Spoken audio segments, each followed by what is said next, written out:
Qu'est-il arrivé à Christophe Dominici? En 2020, le joueur du 15 de France a été retrouvé inerte dans le parc de Saint-Cloud. Il aurait succombé à ses blessures après avoir fait une chute de 10 mètres de haut.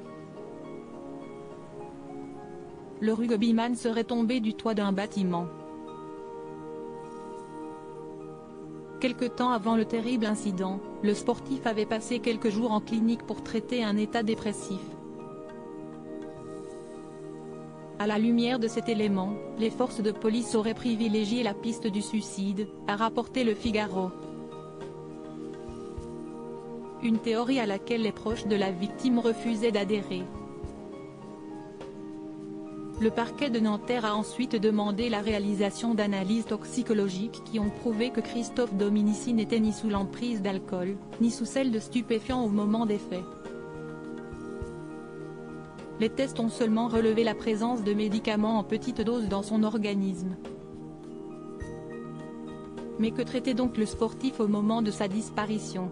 À la suite de la reprise avortée du club de Béziers, l'ancien du 15 de France aurait été pris d'une forte dépression.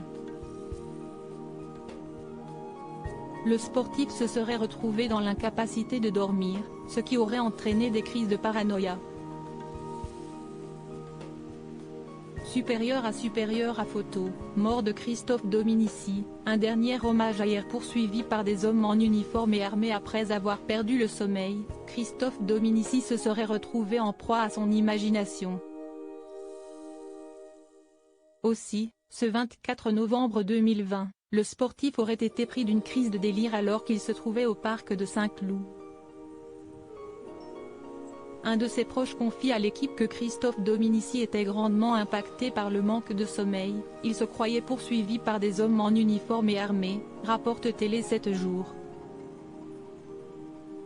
C'est pour cette raison que le rugbyman serait monté sur le toit du bâtiment, tentant d'échapper à cette menace imaginaire, avant de faire une chute de 10 mètres de haut, qui lui fut fatale.